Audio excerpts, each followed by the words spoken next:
Hi, if you want to watch exclusive content with hot girls that you won't watch on YouTube, namely where Naruto roasts Kushina and Mikoto and many other hot girls without restrictions, then visit my Boosty channel at the link in the description.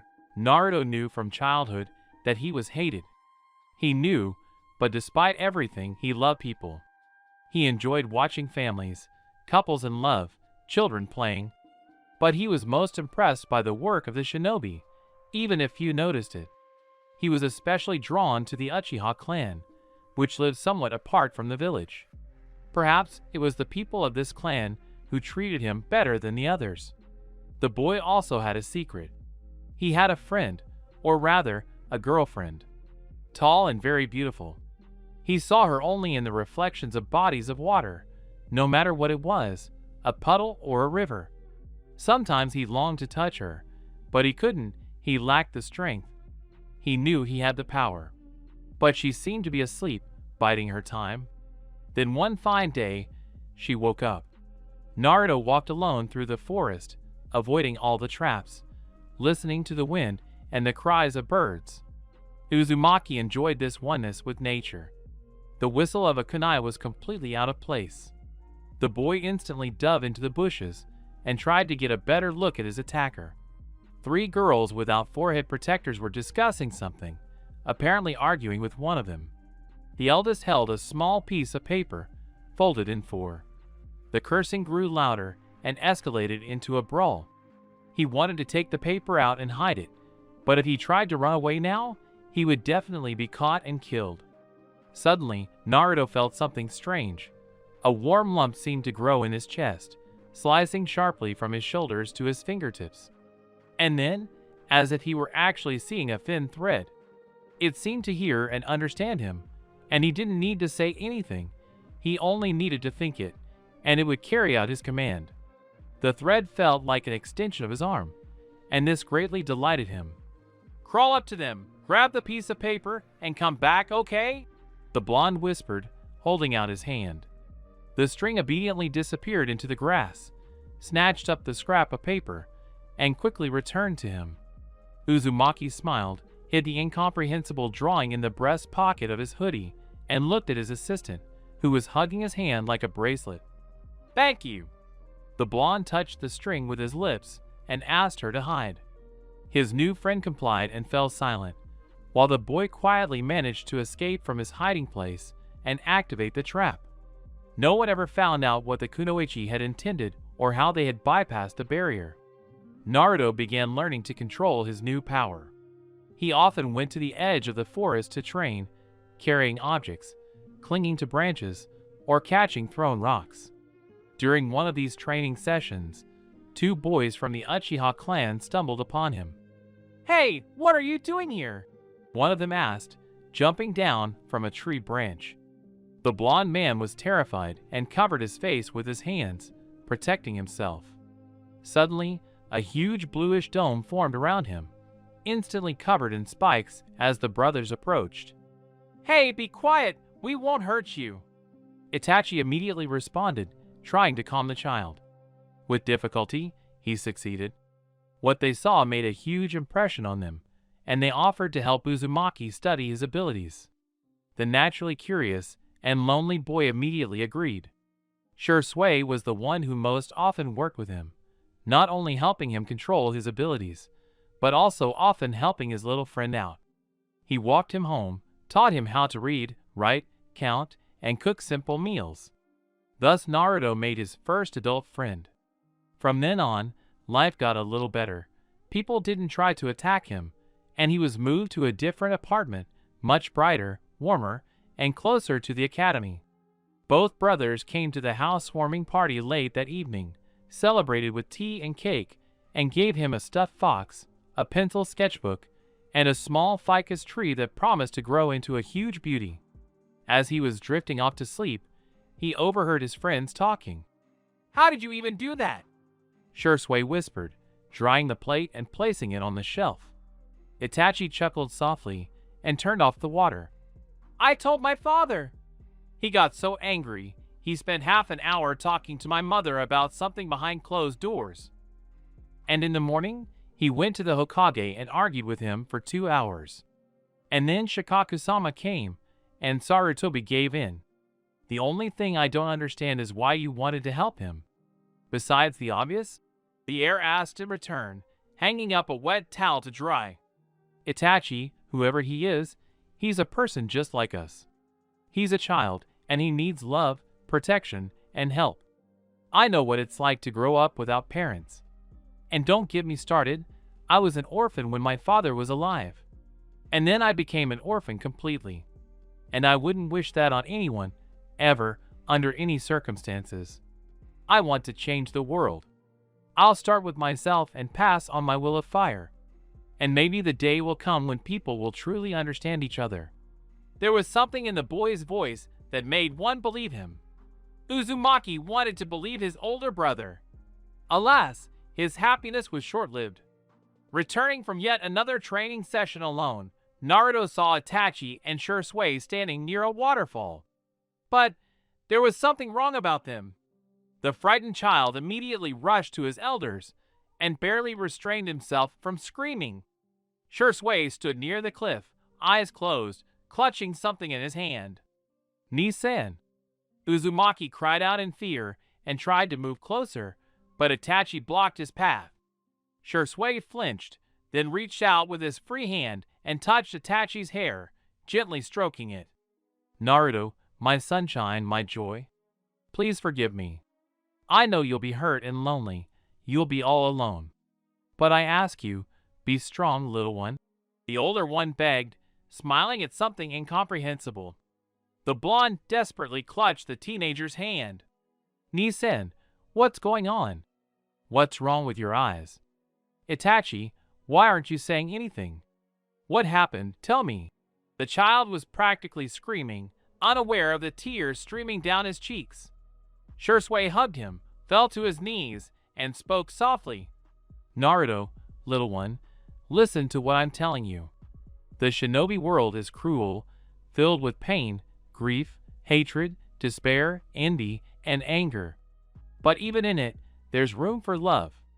There's love in all of us. Promise me you'll never lose your light. Always stay true to yourself. Don't adapt to others, follow your heart, find your own ninja path, and never stray from it. Do you promise?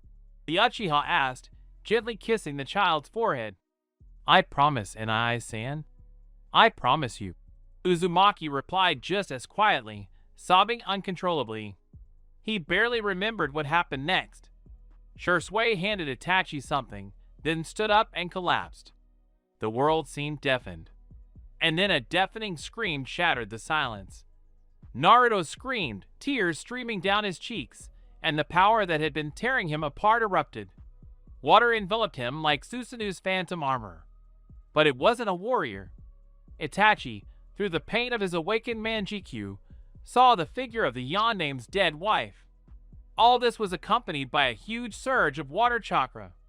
The figure spread its arms, its hair standing on end, forming 9 sharp peaks that shot upward and fell abruptly, nearly drowning everything around it, when the scream became a hoarse wheeze. When it was all over, several spheres of water floated near Naruto. Uzumaki raised his hand, and blood-red orbs joined them. Shisui's blood, the child instantly realized. This was his power. He had found the answer. He controlled water, and it did as he commanded. And the blood, he peered into the darkness where the Uchiha's body had disappeared. He would have his revenge. He would find whoever or whomever caused his brother to do this, and kill them. That day was the last time he saw Itachi. A few weeks later, the heir would wipe out the entire clan and become a renegade. The blonde didn't even cry, though his heart was breaking. He could guess what had happened that night. Thank you, Fugaku-sama, Mikoto-sama. You've done so much for me. I promise your sacrifice won't be in vain. Rest in peace.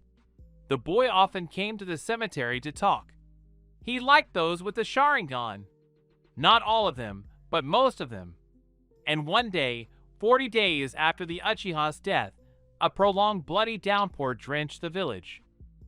Naruto spent the entire weekend at home, healing his arm.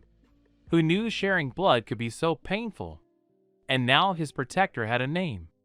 Kushina. The boy liked it. Kushina never left him, always there, protecting him. Over time, Naruto realized his defenses could be activated by any liquid. And since water was everywhere, it allowed him to play pranks on those who bullied him. The gossip who called him a weakling would boil away all his coffee. The drunken shinobi who tried to beat him would suddenly run out of booze, and the nasty masked salesman who pushed him would be lightly scalded by boiling water in the bathhouse. No matter how hard Naruto tried, people hated him. This deeply hurt the boy, and then he stopped caring.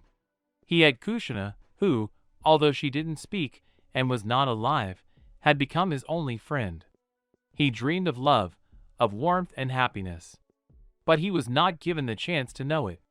And the hand that had reached for the light dropped to curl into a fist and opened the gates to the darkness. Life went on.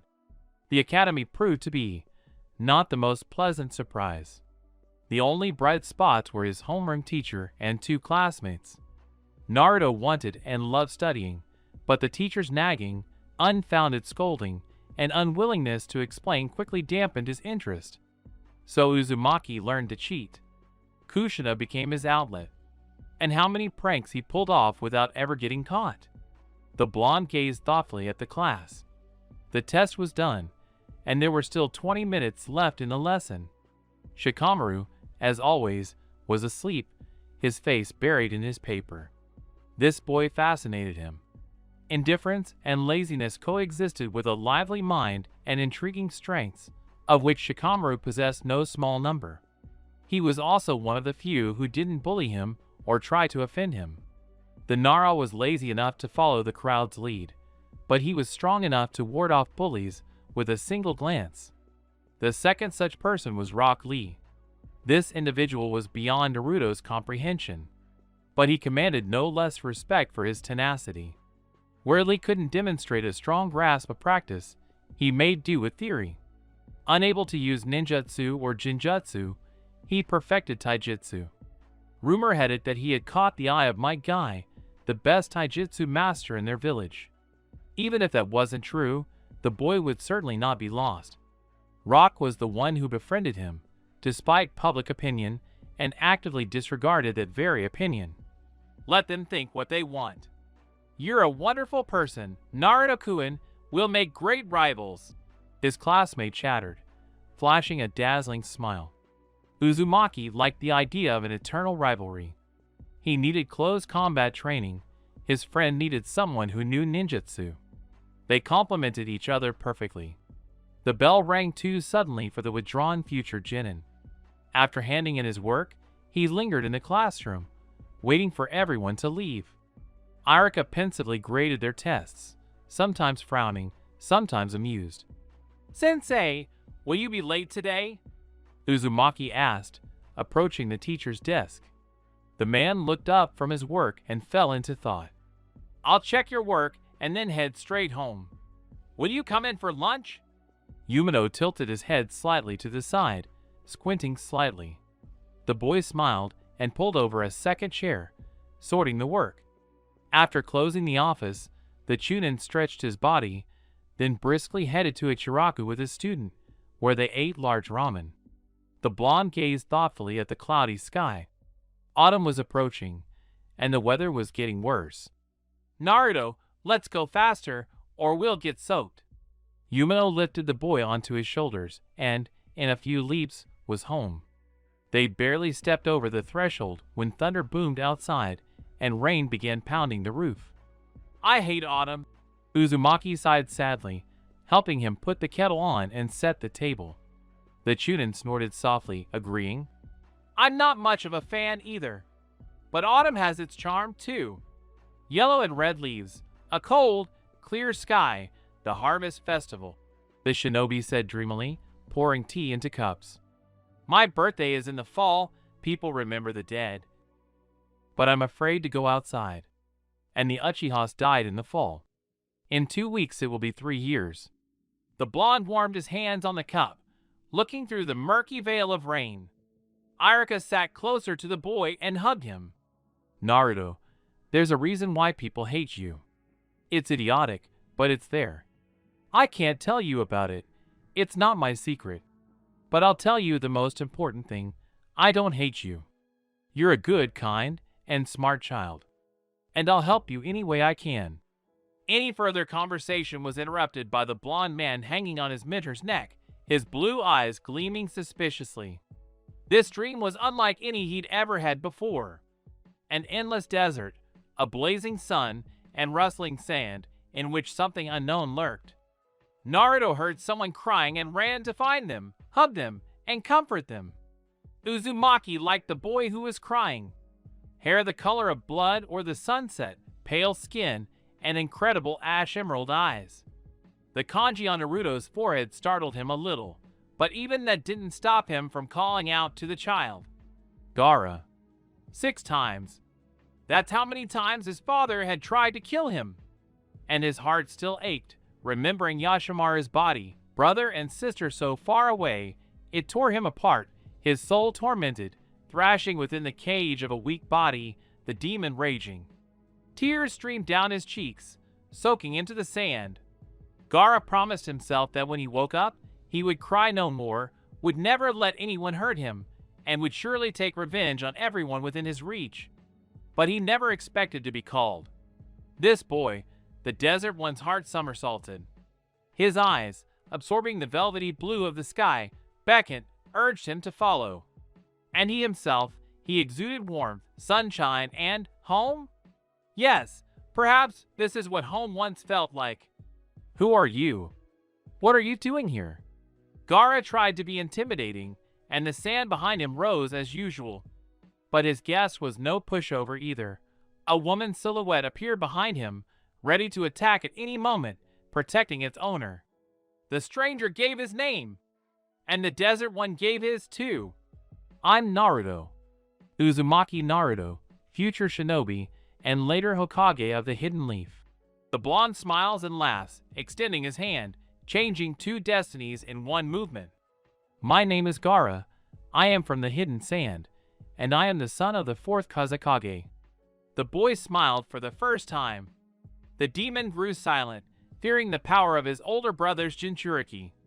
They may have had little time, but this dream meeting had changed something. Hope flared in 2 lonely hearts. The threads of fate faltered and intertwined much earlier than they should have.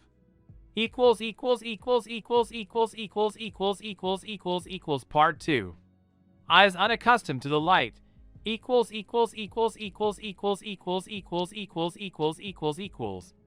They say time heals all wounds. Naruto stared thoughtfully at the journal. The Genin exam was in full swing. He'd been among the first to finish his exam, and now simply watched the others take it. The room was a little warm, making him sleepy. Lee had finished his work and sat down next to him, beaming. Guy had finally taken him under his wing, and Rock had blossomed in the 18 months under the man's wing. Congratulations. The Genin mouthed, offering his shoulder, which the blonde leaned back against and dozed off. The street noise and birdsong drifted through the slightly open window, and the sun was just a little warm. Both boys yawned and drifted off to sleep. They were awakened by Irika's soft laughter. Stop sleeping, night owls. Get some sleep at home. You still have 3 days off until the assignments. The teacher gently shook the students, trying to wake them. Lee woke up, said goodbye, and went to his room. Uzumaki sleepily rubbed his eyes and sneezed loudly, surprising the teacher. His head felt like cast iron, and he was shivering. The teacher touched the child's forehead and hissed like an angry cat. So where did you manage to catch a cold? Okay, let's go home and get better. No refusals. Yumino wrapped the boy in his vest, hoisted him onto his shoulders, slammed the office door, leaving all the paperwork to Mizuki, and headed home. Once home, he did everything he could to ensure his charge's condition didn't worsen. How are you, my dear? The man asked kindly, holding out a large mug of hot tea with lemon and a spoonful of honey. The blonde sniffled and took a small sip. The drink warmed him, and the warmth made him sleepy. Fine, just sleepy. He yawned widely to prove it. Chunin carefully took the mug and covered the almost asleep child with a blanket. The knock on the door a couple of hours later surprised Irika greatly. Who in their right mind would come to his house? It was Kakashi. The man had a strange relationship with him. The Jonin offered inappropriate compliments, smuggled candy, invited him out for lunch or just to have tea, and asked how he was doing. Irika-sensei, maybe we should go somewhere? The weather is absolutely wonderful today. Hataki was polite, as always. Yumino usually declined all his invitations, but this, maybe he shouldn't be so categorical about rejecting the lazy guy. Kakashi-san, why don't you come over for tea? My ward has a cold, and I don't want to leave him in an empty apartment. Even though he's a genin, he sneezes like a hedgehog with a cold and looks pretty much the same, except he's missing his needles.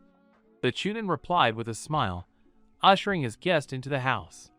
The copy Nin was a little taken aback that the object of his long-standing affection hadn't refused him, but invited him in. They drank tea in silence, but the silence was comforting. Someone snored on the sofa, their head covered in a blanket. He really is a cold-stricken hedgehog. Hataki gently nudged the sleeping man, but he didn't expect a dome of water to suddenly appear above the sofa, revealing the face of an angry woman. Her hair stood on end, and the dome flowed closer to the Jonin, forming the body of the protector, her hair glinting scarlet. Kushina-san? The man asked in shock, holding out his hand. The figure jerked and froze above the floor. Naruto suddenly emerged from the blanket's cocoon and waved his hand, calming the guard. The woman's silhouette melted away. How do you know Kushi, Dadabi? The boy asked, his voice slightly hoarse from sleep. The copy ninja stared at the child in shock. Blonde hair, blue eyes, everything like the late Yondaime. But his voice, the strange word, and his face, he looked at Kakashi with disbelief. The world began to blur, and then everything was completely obscured by darkness. The only thing the man heard was a child's cry. Hataki woke up on that very same couch. Irika, terrified by what had just happened, quickly gave him some water with a sedative.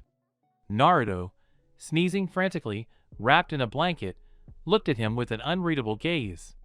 So how did you know her name? The genin asked, settling in more comfortably. The copy ninja hesitated. He had no right to tell the child the truth, for that would put him in danger. But then again, he was all that remained of his teacher, and his gaze and smile reminded him of Obito.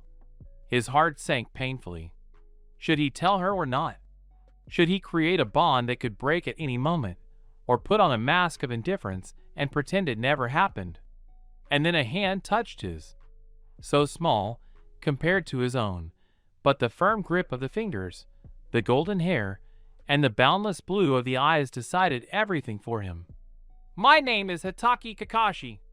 I am your father's student, Naruto. And that was your mother, Uzumaki Kushina. The story Kakashi had told the blonde. Uzumaki didn't yet have the words to describe it, but he felt anger. First and foremost, towards his father. The very fact that the man had sealed the fox within him and died made him clench his fists nervously. He was angry. At his father, at the third and the elders, at stupid people. A veil of anger obscured his vision, and sobs and curses burst forth. How could he? Why? Why did he condemn me to this life? I hate him. If he loved me, he would never have made me a Jinchuriki. The pent-up pain burst forth. Kakashi held the boy by the shoulders, trying to calm him. He understood Naruto's hurt perfectly, and made it clear with his eyes that the genin needed to cry out the pain so he could process everything else properly. The boy lay in Hataki's lap. But he was no longer crying, only sobbing occasionally. Naruto, Minato-sensei loved you very much. He wanted to be the first to hold you. He cried when he first saw you and, yes, he sealed the fox. The price for it was his soul. Your mother gave her soul too, to strengthen the death god's seal. They waited for you, loved you, and dreamed of being the best parents. I know you're hurt, you're angry, but please don't jump to conclusions. They loved you very much. The copy ninja spoke quietly, but confidently. Irika noticed tears welling up in the Jonin's eyes. Yumino sat down next to them and hugged them both. Naruto immediately clutched his Miner's vest and hid his face. The Chunin gently stroked the Sharingan wielder's shoulder, then gently wrapped his arm around his neck, comforting him. They sat like that all evening, the three of them, tucked into such a warm, yet sorely needed embrace. The pain didn't go away, but it dulled considerably. 3 days later, the Genin were assigned to teams. Kakashi, whose team was assigned last, arrived a little late. Naruto nodded, greeting his mentor. Sakura and Sasuke were shocked. While the former was simply cool toward Uzumaki, the latter hated him with a passion. You think you'll become the copy ninja's favorite? What do you, a loser, have that I, or even Sakura, don't have? The Uchiha drawled mockingly, closing his eyes. The blonde gave him a disdainful look and laughed. Are you jealous, Sasuke team? Your Sharingan hasn't awakened, and that's why you're spitting poison? The Genin knew where to strike. Itachi's younger brother's dojutsu had never awakened, and it infuriated him beyond measure. Any mention of it sent the young man into an uncontrollable rage. Sasuke instantly became enraged and lunged at his teammate, who deftly dodged, nearly sending the Uchiha falling out of the window. You? Demon! Scum! It's all your fault! Because of you, my family and clan are dead. If they hadn't protected you, none of this would have happened. They would still be alive. And my brother wouldn't have killed everyone. I'll kill you, and then Itachi. Kill you. Kill you. The Sharingan wielder screamed and tried to reach his opponent, but he ran into the shield, from which several tentacles emerged, lifting him a few centimeters off the floor. Hatake, who was looking at this chaos, stopped Irika with a glance, who wanted to rush to help. No need. The boy needs to be put in his place. Naruto needs to show he's not a weak link and isn't going to bend. He won't harm the Uchiha, don't worry. The homeroom teacher sighed and gave a strained smile. Hatake waved lazily, and Uzumaki, noticing the gesture, let the offender go. Well, since you've all decided, we'll meet tomorrow at the remote training grounds at 8 in the morning. I'll conduct my own test and training. We'll see what you're made of. The Jounin said goodbye and disappeared into the Shunshin. After waiting for Haruno and Uchiha to leave, the blonde sat down tiredly in a chair and rubbed the bridge of his nose. The brunette's words rang in his head like an alarm, and a red haze filled his vision, making it impossible to hear anything. The Chunin's voice pulled him from the depths of his memories. Naruto, let's go celebrate. The man sat down next to him and placed his hands on his shoulders. The boy shook his head, and the illusion vanished. There was no more haze or voices. Huh? Yeah, let's go! The boy forced a strained smile and followed his mentor. At Ichiraku, they ran into Kakashi again and sat together for a while. The next day promised to be difficult. In the morning, Naruto arrived at the training grounds and studied it carefully. Of course, he knew perfectly well what task the sensei would give them, and he had both the intelligence and the dexterity to handle it. To live his whole life as a street urchin and not know how to steal. Ridiculous. Kushina had fulfilled the boy's request perfectly. And while Sasuke and Sakura chased after the copy ninja, trying to catch it, he thoughtfully twirled the bells in his hands, wondering who to give the other one to. When his two comrades were exhausted, he tossed the bell to Sakura. She might not have respected him, but she didn't participate in the harassment either. Sasuke was tied to a post and forbidden to feed. Uzumaki was tempted to kick the upstart, but he restrained the urge. The daily grind of training dragged on, punctuated by D-rank missions. The blonde was preoccupied with himself the entire time, paying little attention to his own team, devoting himself entirely to evening training with Kushi, chakra control, and jutsu practice. Several weeks passed in this manner until the Hokage summoned them and gave them a mission to escort the construction worker to Zuna. A C-rank mission, nothing complicated. Except, "Where are we going?" Sakura asked, tucking a long strand of hair behind her ear and discreetly catching Sasuke's eye, though he ignored her. This greatly upset the girl, but she didn't give up, dreaming of the Uchiha paying attention to her. "Tazuna must complete the bridge to the Land of Waves, which will greatly improve the lives of his village," Hiruzen replied, signing another document and placing his seal on it. Naruto barely restrained himself from cursing out loud. A mission in the Land of Waves, on a road where there were a hell of a lot more missing Nin. And they, the three Genin, Kakashi, who wouldn't be able to tear himself to pieces if something happened, and the drunken construction worker. They'd arrived. If the Sandaime wanted to kill him so badly, why didn't he do it when he was a baby? "And Jubi and him will get through this." "Right, Mom?" The silhouette didn't respond, only pressing closer, giving the illusion of a hug. Uzumaki snuggled into his mother's arms and closed his eyes.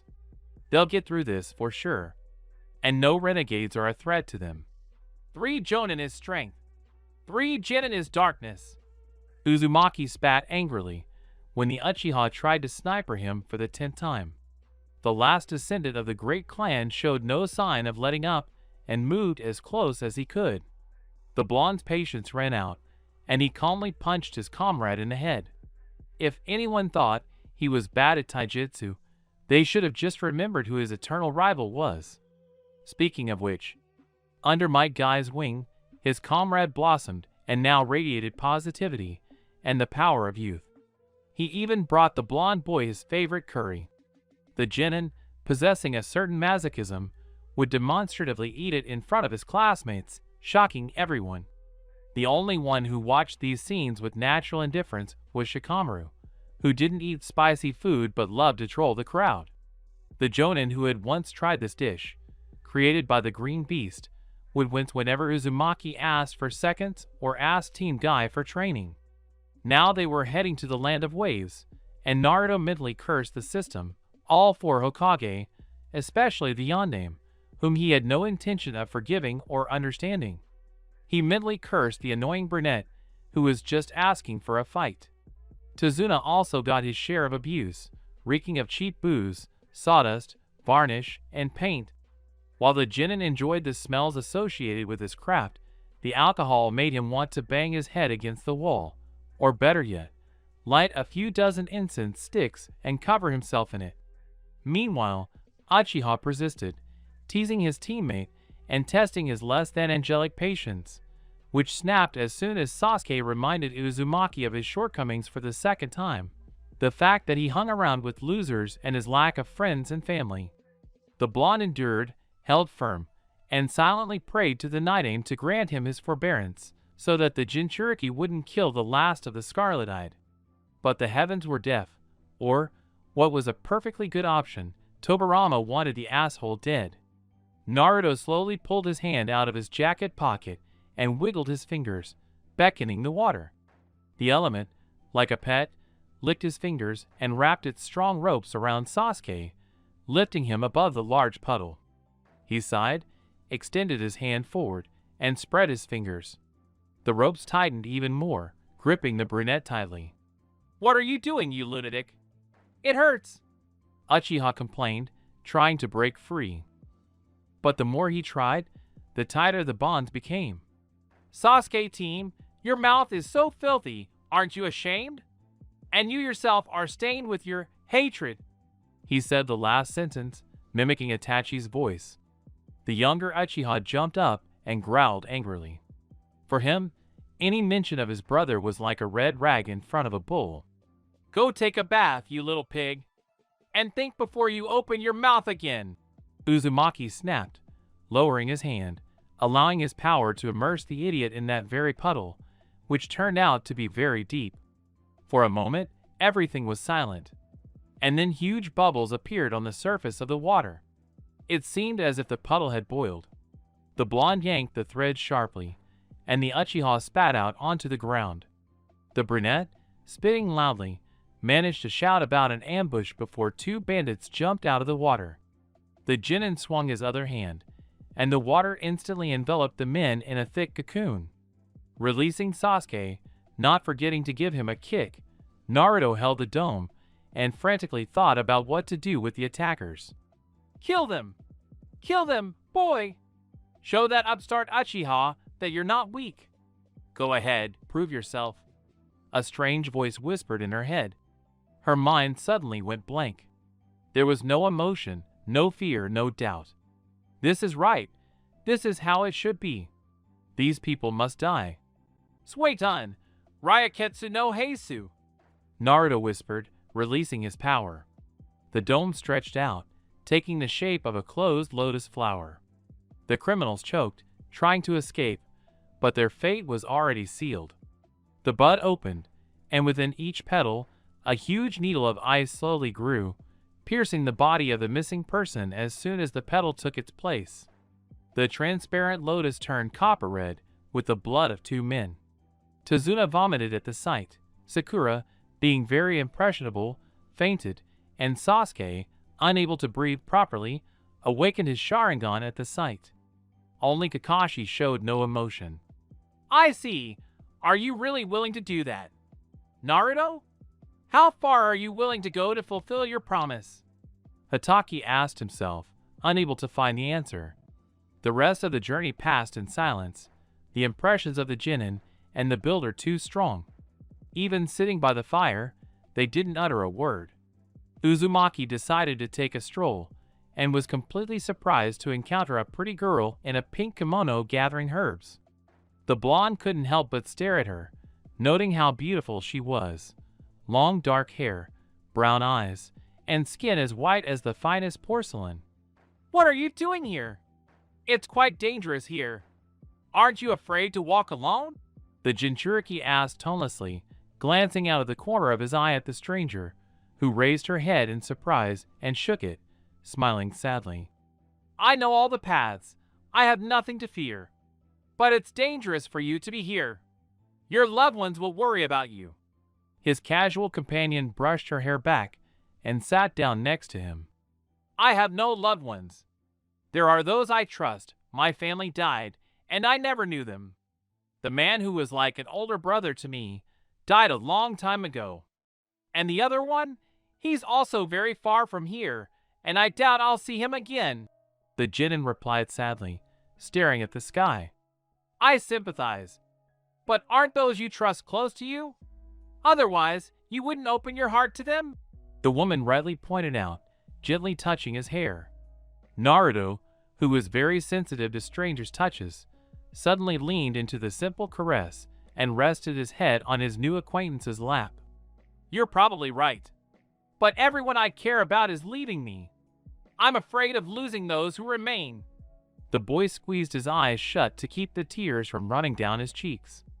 Haku, who sincerely sympathized with the child, couldn't help but offer him support.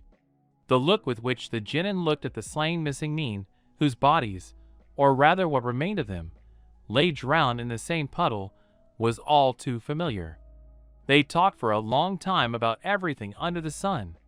Yuki finally revealed himself and learned of the ambush Gato had been preparing. And Naruto felt a kindred spirit in this young shinobi. "Farewell, Uzumaki Naruto. I wish you happiness.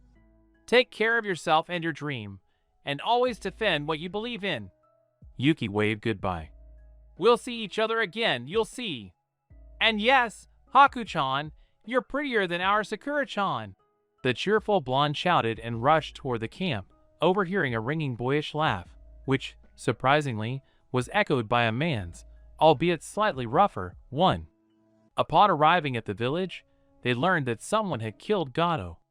His body was found at the edge of that very bridge, studded with saban. But when they tried to remove it, the body fell into the water and sank like an axe. Having collected their reward, the teen turned back. Naruto swore they were being closely watched, fending off enemies. Only when they were a few steps from the border did he allow himself to turn around.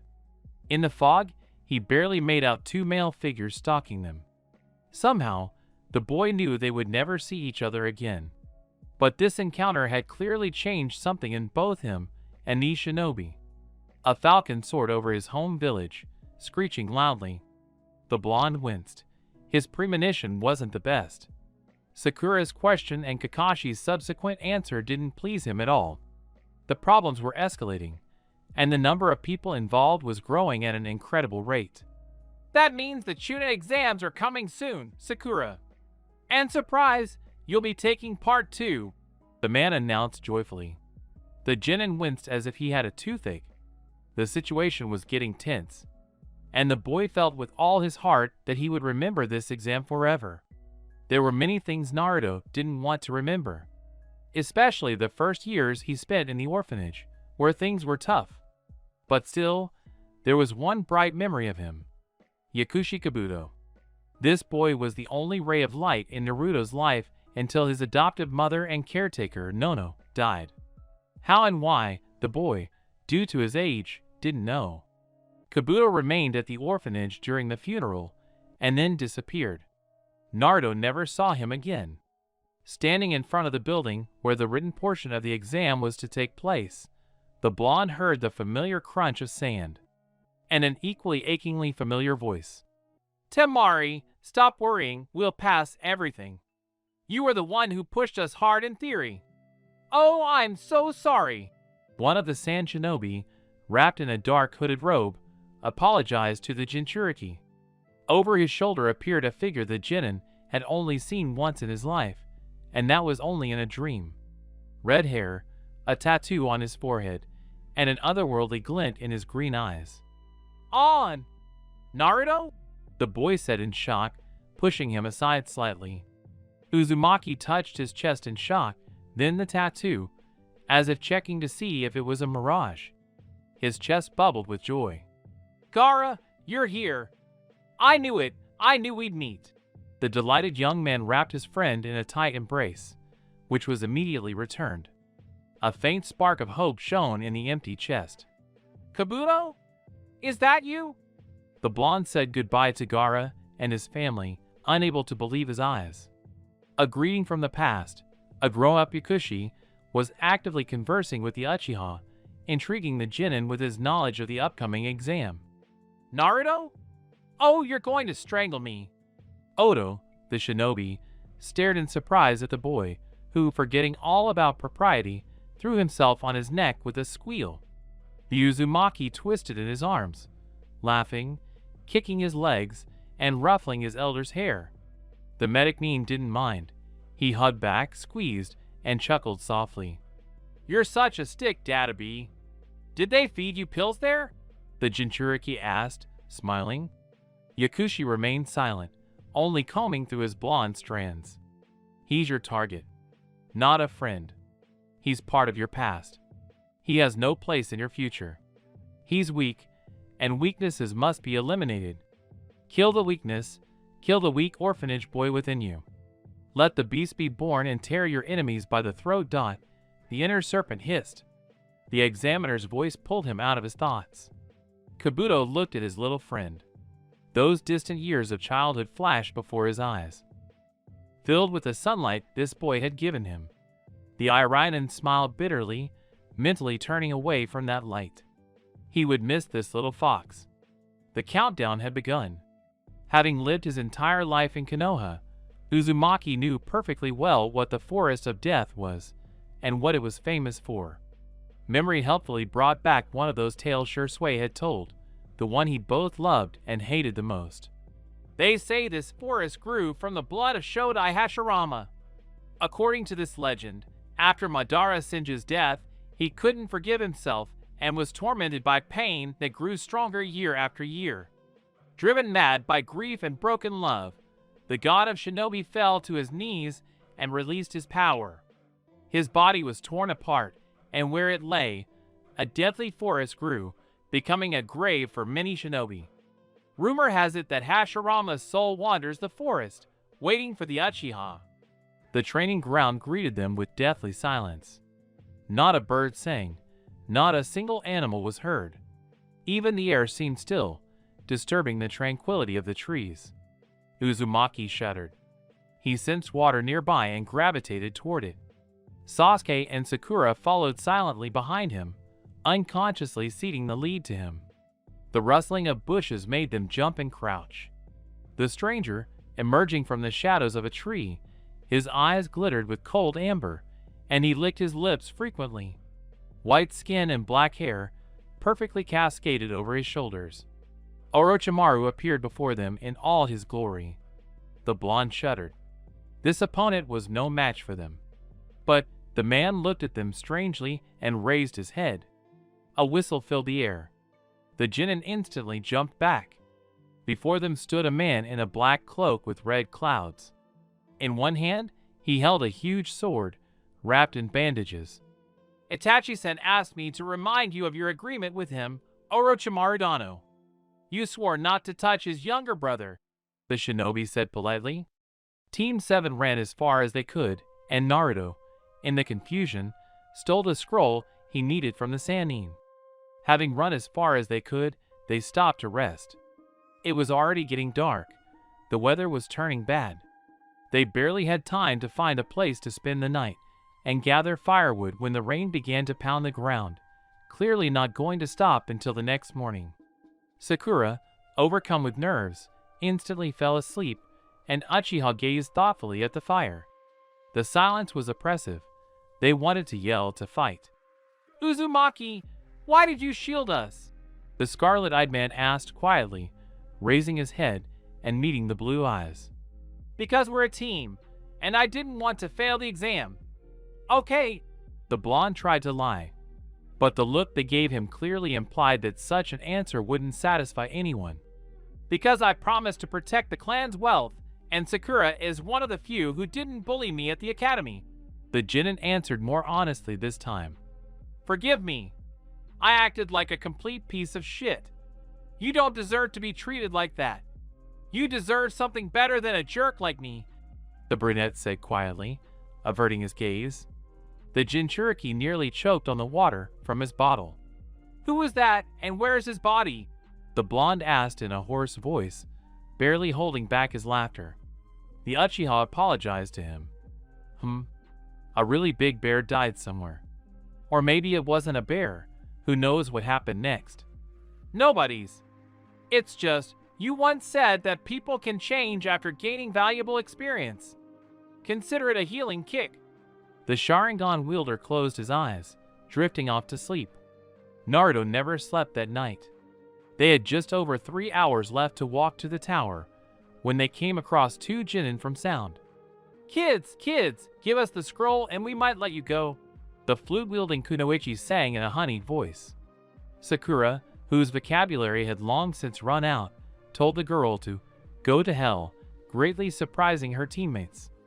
The Sound guys didn't like Team 7's response, and a scuffle ensued, during which Naruto led several people away and set them up for traps.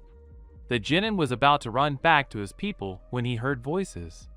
Natural curiosity compelled him to go and find out who was whispering there. But what he saw was a rather horrific sight. Kabuto was sitting, leaning against a tree with a massive, ragged wound on his stomach. His instinct for self-preservation screamed at him to return to his people, but his sense of duty urged him to help, and it won out. Hold on! The boy jumped down from the branch, wondering if he could be of any help. Yakushi raised his head and stared at him. The lenses were cracked, but the frames themselves were intact. The Iranian reached out and touched his face. Then he grabbed his shoulder and pulled him toward himself. Something metallic gleamed in his other hand. Uzumaki's eyes widened, and he tried to avoid the blow.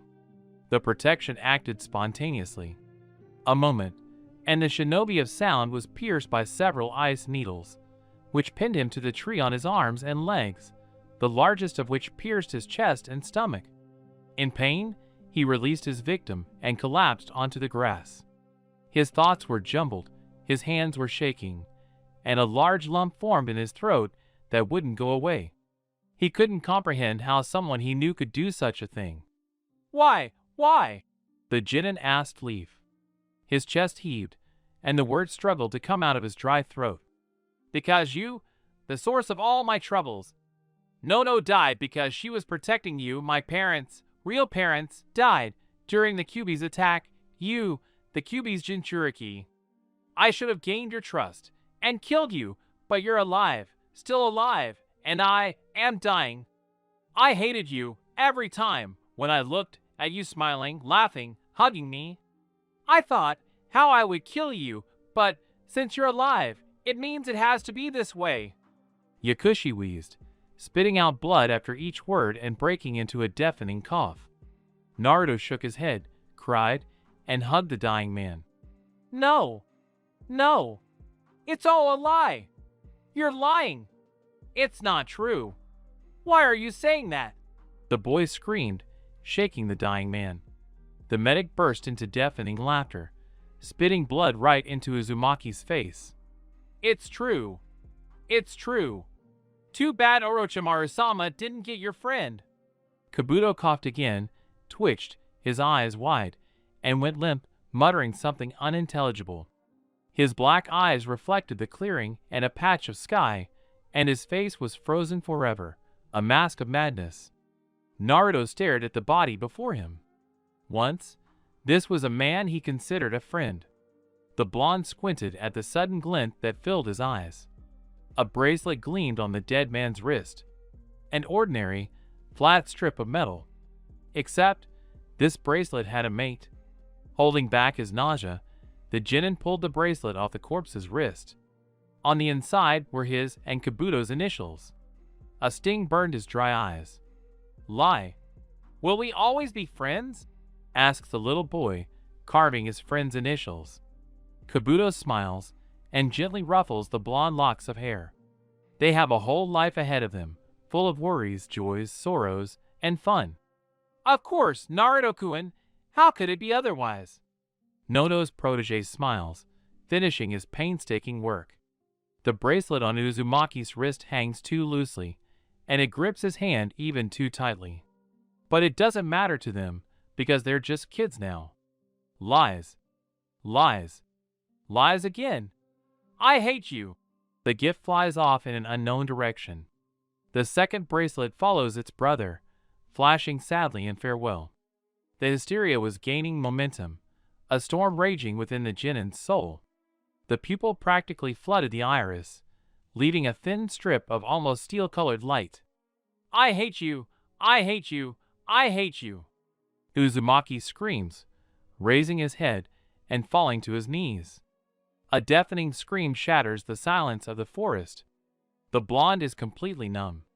He comes to his senses when he slams his fist into a tree trunk, using no force, not strengthening his limbs with chakra, silencing his defenses.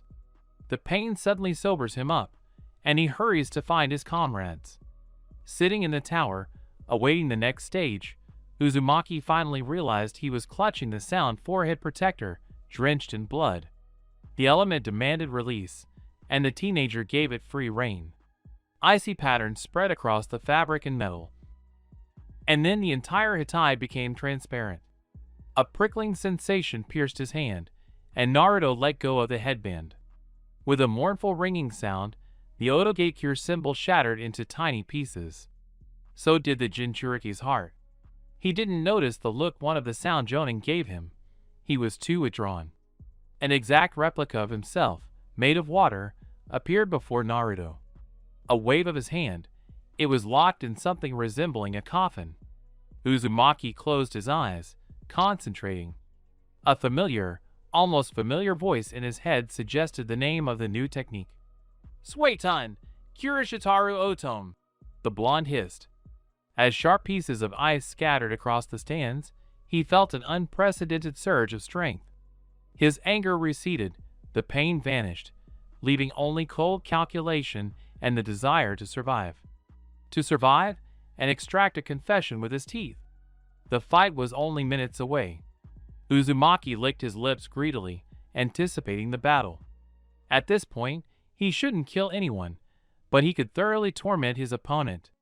Oh yes, Isoban are just the thing. He could also use a few traps, not as spectacular as Lotus or Deva, but just as effective. This exam promised to be the most brutal in the history of the village. Hit. The whistle of cutting air, the pounding of a heart so loud it can be heard in your ears. Blood rushes to your face, your breathing quickens. Every muscle tenses, as if you could touch them and they'll tear, revealing snow-white bones. Dodge. The body lurches. The heart skips a beat before it starts beating again, like a wounded bird. There are no emotions. Everything is given over to the fight. Hit back. Life has taught them the principle of talion, and they will answer blow with blow. A palm slices through the air and collides with an unprotected neck. The opponent falls, exhausted and unconscious. Genma habitually declares the end of the fight and proclaims the winner. Waiting isn't the most pleasant feeling, but Uzumaki was used to waiting. The next match is Kiba Inuzuka versus Naruto Uzumaki. The man's voice broke the silence that had been frozen for several minutes. The blonde raised his head and waved at Lee, who was looking thoughtfully at his opponent. Go ahead, my rival, you will win. Rock smiles and hugs him. The Genin swoops down like a swallow toward the center of the arena. Kiba's eyes are dancing. Akamaru, despite being a puppy, barks, trying to pass for a grown dog. The Inuzuka is tense as a bowstring. Just tug and he'll pounce to tear him apart. Naruto, on the other hand, a well-fed predator. He knows exactly what's stronger. But dogs, he's terrified of them. To the point of trembling. To the point of hysteria. A memory flashes before his eyes. A kitten mauled to death by these creatures. Let's begin! Genma shouted, waving his hand. The obsession faded, as did the fear. In its place was excitement and a desire to play. Uzumaki took a few steps back, closing the gap between them. Ladies first! The blonde shouted, goading his opponent. The provocation worked. Kiba, in a fit of rage, didn't think about defense and decided to ram him.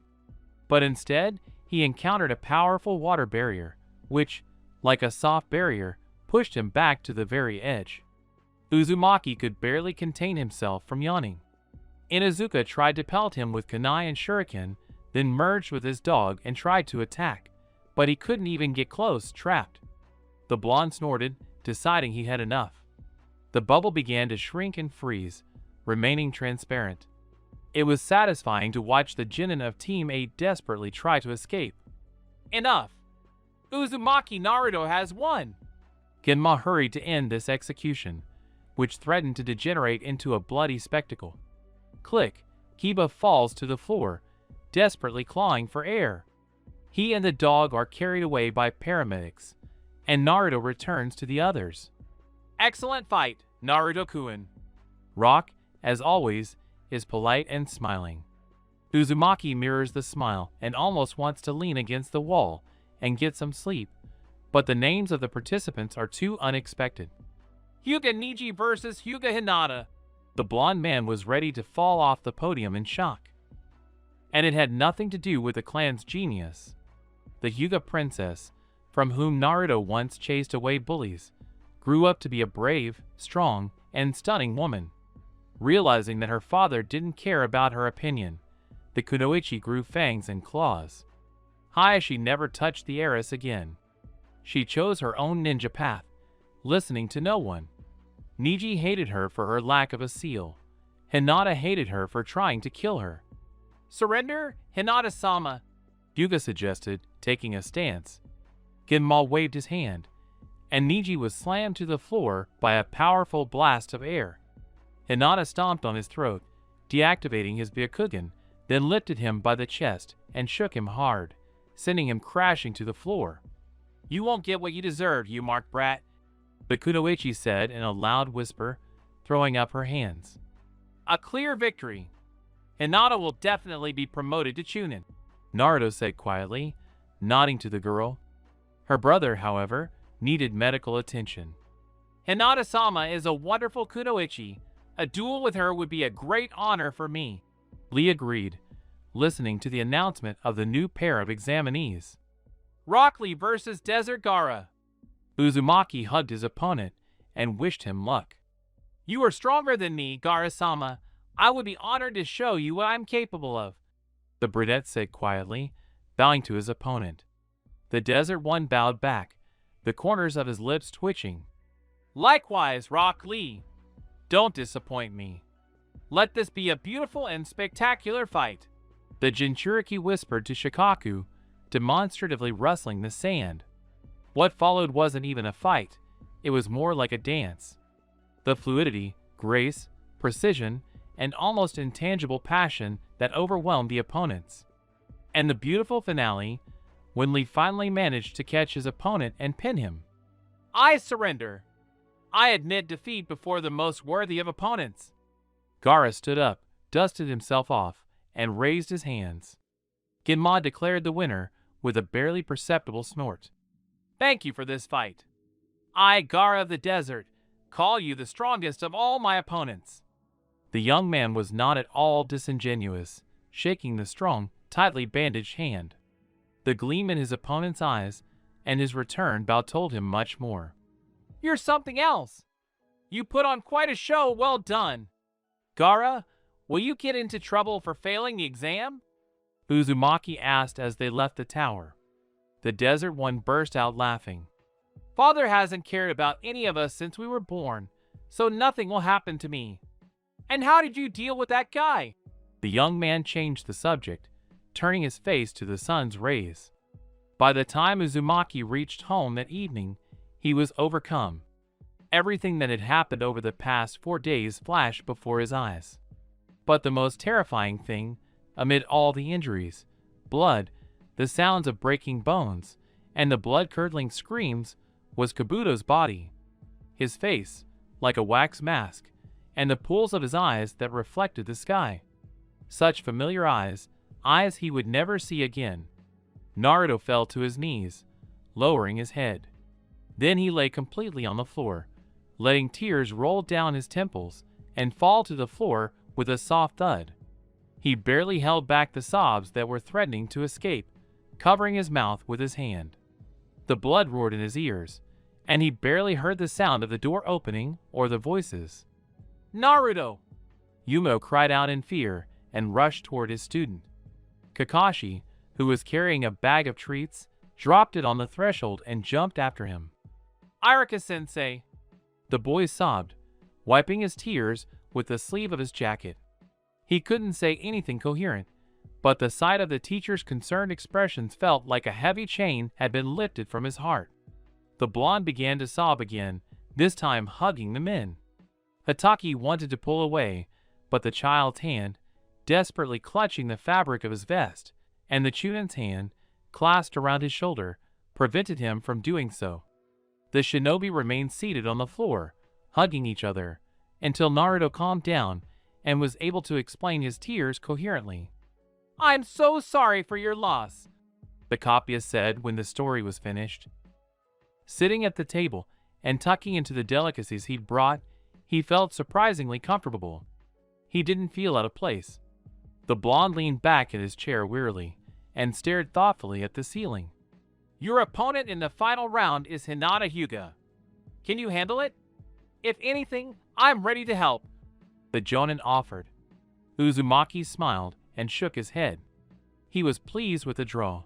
A fight with this clan representative promised to be spectacular. No need. Better help Sasuke with the Sharingan. I have protection. What should I be afraid of? The Jin leaned his head back, exposing it to Iruka's gentle touch. You shouldn't rely solely on that. Besides water, you can also control air, Minato-sensei's element. He showed me these techniques, and I could teach them to you. Hatake was concerned about his student's preparation. Okay, Kakashi-sensei, you, as the teacher, know best. We'll start tomorrow. Honestly, I never even thought about what kind of techniques my father possessed. The Jinchuriki smiled and allowed his mentor to pat him on the head. The next morning brought nothing special. The copyist explained the principle of one of the techniques, Hiration, gave him a scroll, and instructed him to read it. They agreed to begin practicing the technique at the next training session. Uzumaki stretched his entire body and decided to stop for lunch at Ichiraku. As he passed the women's bathhouse, he heard screams, squeals, and thumps. A rather tall man with long white hair pulled back into a ponytail burst out of the room. A huge scroll dangled from his back, and sparks danced in his gray eyes. "You shouldn't have done that. They'll leave you in the dust," the genin stated, dodging the bar of soap. The man burst out laughing and began explaining why he'd gone to the women's bathhouse. Research, books, writing, popular novels. The blond man nearly howled when he realized who was standing before him, and he had no idea what to do with this acquaintance. "Well, nice to meet you, Godfather. And where have you been for 12 years? Naruto asked, smacking his hand hard against his face, repeating the familiar gesture. He had many questions about his family, and only the man standing before him could answer them. The third Hokage's student, the fourth Hokage's teacher, Ero-sanin, the Toad Hermit, a renowned writer, a womanizer, and a joker. In a nutshell, the Sanin Jiraiya. 12 years. He couldn't find 10, missing Nin in colorful cloaks for 12 years. Uzumaki yelled, throwing kunai at the target. When he ran out of kunai, the blonde collapsed tiredly onto the grass next to his teacher. Kakashi, sitting in the shade of a tree, gently pulled the unresisting student onto his lap, closed the scroll, and gently massaged the child's head, soothing him. "Did I understand correctly that you met Jiraiya-sama, you talked, and now you're angry with him?" Hatake asked, noticing that the young man was no longer eager to destroy everyone in sight. The blonde settled more comfortably on his mentor's lap, mentally cursed the system, and nodded. "Yes. Sensei, please explain to me how you can spend 12 years searching for 10 people who aren't even hiding properly. Am I missing something?" Naruto sniffled resentfully, like a little hedgehog, burying his nose in the copy nation's palm. "There are too many blank spots in this story, Naruto-chan. From that October night to the neglect of you. Too many questions and I have no answers. And those who could give them are long asleep under 2 feet of earth." He said the last sentence in a half-whisper, looking up at the treetops. The Jinchuriki pressed himself against the Jonin's chest, supporting him. They were both quite good sensors, so the observer was immediately identified and explosive tags were thrown in sync. Their guard turned out to be none other than the Toad Hermit. The man grumbled and pulled twigs and leaves from his long hair. "Good reaction, but why blow it up? What if it was the Hokage?" There was a steely edge to his voice, but the man's eyes were amused, ruining the conversation's educational effect. "Why would the old man suddenly decide to come here? If you knew him, you wouldn't be asking such idiotic questions." The genin snapped, clutching a kunai. The man frowned and was about to move closer, but the copy's sword blocked his path. "Jiraiya-sama, you'd better leave and not disturb us. I respect you as the shinobi who raised my late teacher, as a writer, and as a warrior. But I don't understand your actions at all. We shouldn't be setting the stage for conflict. You're clearly not here for the long haul, are you? And I plan to stay a while longer and raise my student to be a worthy shinobi. So, I ask you to leave and not disturb us any longer," the man said firmly, staring at his interlocutor. The rider flinched as if slapped, but didn't argue and left the training grounds. The shinobi sighed wearily and continued their training. Twilight was setting in when they finished training. Kakashi and Naruto lay tiredly on the grass, admiring the first stars appearing in the sky. And Hatake tells his story. About himself, about Minato, Rin, Obito, a very young and brave Itachi. He shares his memories, shares the pain that never went away. And Uzumaki accepts, helps this old, festering wound heal, cleaning it out, sharing warmth. And the copy ninja removes his mask, revealing not his face, but his soul, with all its cracks, chips, and dark spots. And he is accepted as he is. And in his blue, almost black eyes, the man sees a glimmer of hope. "Are you asleep there, Naruto, Kakashi-san?" Irika's voice sounded like it was coming through cotton wool. The genin was almost asleep from exhaustion, and the nervous tension was taking its toll. It seemed someone's already in the dream realm, completely exhausted. Yumino carefully picked up the sleeping boy and offered his shoulder to the sleepy Jonin, who instantly woke up the moment the Chunin's hand touched his back. They barely made it to the Sharingan owner's house, then collapsed onto the bed together, wrapped themselves in the blanket, and fell asleep. Naruto, stop snoring like a hedgehog with a cold, you wake Irika. Ataki said quietly, pouring hot tea into mugs. Uzumaki shook his head, driving away the last remnants of sleep, and with difficulty opened his eyes. Kakashi-sensei, I need your advice. What should I do with Ero-sanin?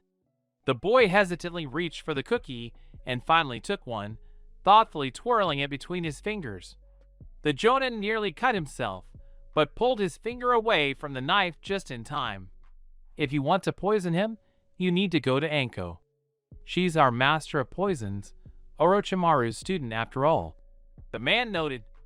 Uzumaki chuckled, hiding his smile in his cup of excellent tea. I can always poison him, probably. And is he normal? Like a human being? If you take away his love of women's baths? The shinobi finally choked on his tea. I haven't had much contact with him, but to answer your question, yes. He knows and can do a lot. If you want, I'll help arrange a meeting. But only if you want it yourself. You have every right to be angry at me, at Jiraiya-sama, at the people, at the system, and at Minato-sensei too. Ataki said the last part very quietly, shuddering as he was hugged tightly. I'm not angry at my father. Yes, he sealed the Kyuubi within me, but he didn't wish me any harm. And I'm not angry at you either, because here and now you're with me, protecting me, and that's all I need. And my godfather. I need to talk to him. Someone told me that all fights and wars start because someone doesn't want to talk to someone else. The copy ninja shook his head. He remembered perfectly well whose words those were. A comfortable silence fell over the kitchen, broken only by the clink of plates. Irika would wake up a little later, and breakfast would become almost a family affair. Kakashi was surprised to realize that Yumino reciprocated his feelings. And Naruto, the boy, was clearly condoning their relationship. That morning had become one of the happiest in their lives. The final stage of the exam was approaching.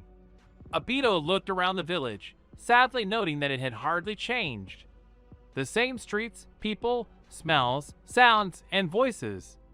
Zetsu grumbled behind him. Years ago, trying not to go mad, he clung to the idea of the eternal Tsukuyomi, a perfect world. Now, there was nothing. No desire for revenge. No hope of reunification. Nothing. Only darkness, cold, and death. The leaves rustled, recalling nightmares of the past. The organization was preparing for an attack. Naruto gazed out at the arena from the railing. Rock Lee sat next to him, looking incredibly tense. Of course, this was the final duel, where he'd have to give it his all and possibly kill his opponent. Naruto was far from thinking about these things, not because he was a frivolous idiot, but because his conversation with the Sannin more than 2 weeks ago had completely thrown him off balance. They finally had a talk, a heart-to-heart.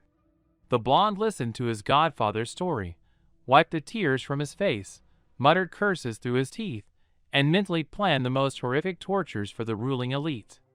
Thus, the Genin had a new ally and mentor. Jiraiya knew a lot, and was not shy about teaching. While he might not yet have mastered his father's technique, he was adept at using air blades. The man, albeit with reservations, was accepted into the inner circle. A few days before the final stage, the Hyuga clan estate, Niji barely made it to the futon, melting into it like jelly. The blood was still pounding in his ears, so he didn't hear the sound of the shoji being pulled back, but he sensed someone's presence. "Do you need anything, Niji?" his cousin called out, sitting down next to him. The boy groaned softly and rolled onto his side. The girl poured water into a glass and helped her brother sit up. "How are you feeling? Does anything hurt?" The branch genius shook his head and leaned back wearily on the pillow. The kunoichi picked up a comb and carefully combed her cousin's hair. "I'm ashamed of the words I said back then, and I don't hate you. You're a good man and a wonderful brother. But we both had the misfortune of being born into a clan where tradition means far more than human life. And if we want to break these shackles, we can't fight each other. I need you, Niji and I. Are you with me? Let's break our cages and soar to the skies of our dreams. Hinata extends her hand, her eyes blazing. And Niji clutches at her hand like a drowning man clutching a straw, a long-forgotten flame of hope reigniting in his soul. Two birds have broken the cage in which they had been imprisoned since childhood. Present time. Hi, Hinata-sama! The blonde moved over, making way for the kunoichi. The girl nodded and sat down next to him, thoughtfully watching the unfolding duel between Temari and Shikamaru. The Nara had every chance of winning, but he clearly didn't want to put in the effort. Good day to you too, Naruto-kun. Are you nervous? The clan princess asked, wincing slightly at the loud shouts. Uzumaki shook his head. Not at all. I know my strengths and weaknesses, and I know yours. This will be a wonderful fight, and victory will go to the most worthy. The Heim smiled and bowed her head. Phew, finally this day is over. After this, we have to go to Ichiraku and have a big ramen. Uzumaki sighed wearily, leaning back against Sasuke's shoulder. Both he and Sakura had long since been exhausted. Haruno, who had become more sympathetic to her teammate, won the fight against the Cloud Shinobi, and Sasuke managed to rip off all of Sound's arms, who had more than his anatomy allowed. The blonde man fought the Hyuga heiress and earned his rightful laurels. Hinata was clearly not disappointed. Their fight, more like a dance between two whirlwinds, nearly destroyed the stadium. The Hokage personally stopped them, judging them both worthy of the title. A draw for the two shinobi wasn't the worst possible outcome. The sun was blazing. Hiruzen sang like a nightingale about the significance of the exam, praising the winners and handing out vests. Uzumaki tiredly closed his eyes, switching to his sensory perception. Something familiar was near the third. A slight step forward from one of the Oto Jonin, and a desperate lunge, trying to slit the old man's throat. On one hand, the Jinchuriki was tempted to help. But on the other, he loved the village. They were evacuated immediately, but in the ensuing crush, running, panic, and screams, he managed to break away. He had a bad feeling. Out of the corner of his eye, he spotted Gaara, watched closely by the masked man. Naruto lunged at his friend, clutching his hand with all his might. His sixth sense howled, and the kunai slid into his hand. Naruto wasn't much of a weapon user, relying on the elements or distractions. But now, he was ready to thank Team 9 1,000 times for Tenten and her weapons expertise. So, with a powerful swing, the Chunin nearly deafens from the winged girl's scream. It's all hell all around. Sound shinobi, these unknown individuals, people in animal masks. Everyone is attacking the village, the children, and it seems they're trying to find them. It was all over a couple of hours later. Frightened civilians, wounded shinobi, and enraged Kage. Naruto hugged Gaara, who had watched his father die at the hands of a priest with a huge scythe. Although their relationship hadn't been good, Shikaku's Jinchuriki respected him as Kazekage. Sarutobi was seriously injured, nearly losing the duel to Orochimaru, but Jiraiya arrived in time and the damage was minimal. As it turned out, the attack was provoked by the Anbu chief who had hired Akatsuki. Two Jinchuriki in the same territory were supposed to start a brawl, which would provide the perfect backdrop for a showdown between Danzo and Hiruzen. And if the third were to die, everything could easily be blamed on the two Bija Guardians and the mercenaries brought by the serpent. The Suna trio sat slightly apart from everyone else, trying to collect their thoughts. Uzumaki shook them awake, fed them a hot meal, and dragged them back to his home, where the family regained their composure. So what happens next? Suna us Konoha? Kankuro asked wearily, disassembling the puppet. Several parts had been lost without a trace, and the boy, trying to distract himself from his heavy thoughts, was repairing Karasu. I have no idea, but nothing good, that's for sure. Temari leaned back wearily on the sofa. You need to rest. Or better yet, sleep. A friend of mine used to say that you should sleep on a problem, and in the morning, with a fresh mind, the solution will come faster," the blond man declared, getting out blankets and pillows. The desert ones didn't argue, and the elders fell asleep as soon as their heads hit the pillow. "Gaara, why aren't you sleeping? Go get some rest." The Kazekage's son stubbornly squeezed his friend's hand and forced him to sit down next to him. Naruto put an arm around his friend's shoulders, offering support. Naruto, my heart. I don't know what this feeling is. Next to you, all my fears disappear. I feel protected and I don't know what it is. My chest is warm, but as soon as you move away, a huge, cold, slimy lump forms there," the young man whispered haltingly, looking into those familiar, sky-blue eyes. Uzumaki smiled, hugged him, and rested his forehead against his. And the Jinchuriki of Shikaku, warmed by the warmth of his body, fell asleep, realizing what had happened to him. The blonde smiled, brushed a red strand of hair from his forehead, and couldn't resist gently touching his lips to his temple. In the darkness, he couldn't see Gaara's smile, but he felt that same feeling growing in his chest. Adult affairs. "Arika, be careful!" Kakashi caught the man, who was about to collapse. His head was pounding, and he couldn't recall the events of the last few hours. The Chunin clutched the man's shoulders and even managed to let out a ragged breath when the Jonin carefully lifted him into his arms and sat him down on the bed. "What happened?" "I only remember a loud crash, and then it felt like I was hit on the head and passed out," Yumino recalled, still clinging to the shinobi's shoulders. The Sharingan wielder recounted the attack, the uncovered facts, as yet unknown to the public, and how worried he was about his teacher. The ninja shook his head and rested his head wearily on Itachi's shoulder. Their relationship had been growing since the copy ninja had come for tea almost 5 years ago. Even though work kept them from seeing each other often, each encounter was special. Theirs was a bond of love and understanding. But they were afraid to go beyond awkward embraces. Too much convention. But caring for Naruto seemed to blur all boundaries, allowing their feelings to reveal a completely different side. "I nearly lost my mind when I saw you unconscious," Itachi whispered, pulling down his mask. The highest level of trust is an open face. Yumino's fingertips brushed against his cheekbone, moving slightly higher until they touched the pulsing vein in his neck, unaware that he was counting his pulse, which had quickened. "I'm okay. You're right here." A soft smile and clasped palms.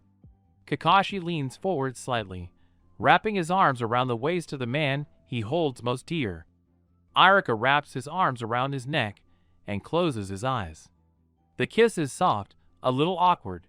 Neither of them have experience, just a theory of how to do it. The first touch of lips is followed by a second. They don't dare go further, but maybe later. The men fall asleep, pressed against each other. "Do I have to come with you? Besides, I have a team, missions, and a personal life. How can I help you persuade your battle buddy? And why don't you take the post yourself? After all, the old man asked you